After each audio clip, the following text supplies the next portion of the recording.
A journey that changed everything. It was the beginning of summer when I decided to take a short trip to clear my mind.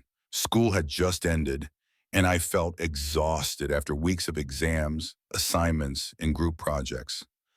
I needed a break, something new, something that could refresh my energy.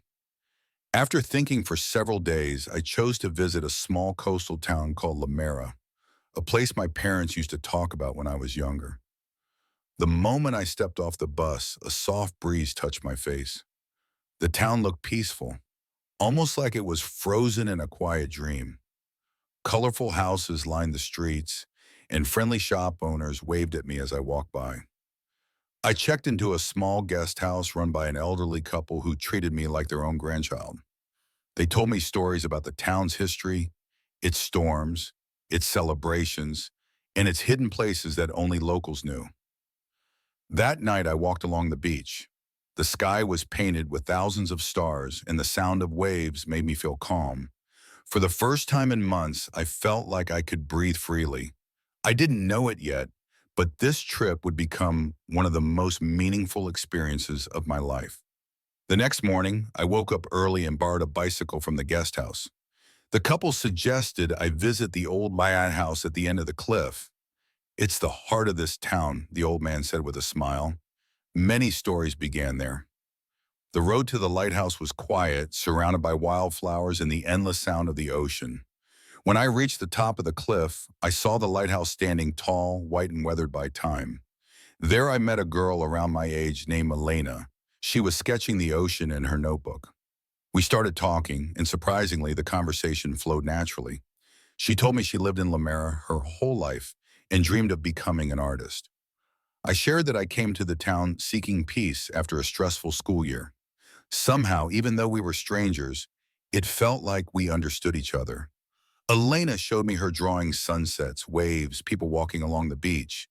Each sketch felt alive. She invited me to explore the town with her, and together we visited small cafes, hidden paths, and markets full of handmade crafts. It felt like a new world opening in front of me. Days passed and our friendship grew. We laughed, shared stories, and learned about each other's dreams. I hadn't expected to meet someone who made the trip so unforgettable. On my last day, Elena and I returned to the lighthouse. The sky was turning orange as the sun slowly descended into the sea. We didn't talk much. We simply watched the waves crash against the rocks below. It felt peaceful, but also bittersweet. I knew I had to return home, and she knew it too. "You'll come back someday, right?" she asked softly. I smiled. "Of course, this place and you have changed me more than you know." She tore a page from her sketchbook and handed it to me. It was a drawing of the lighthouse, with two small figures standing beside it. "So you won't forget," she said. I folded the drawing carefully and promised to keep it forever. When I boarded the bus that evening, I looked out the window and saw her waving. The town grew smaller as the bus moved away, but the feelings remained strong.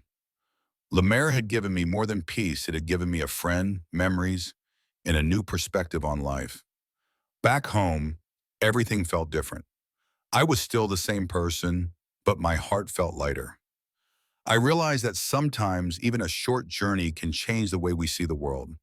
And sometimes the people we meet unexpectedly and briefly leave the biggest impact. Since that summer, whenever I feel stressed or lost, I look at the drawing Elena gave me. It reminds me of the ocean breeze, the lighthouse on the cliff, and the friendship that taught me that the world is much bigger and more beautiful than I ever imagined.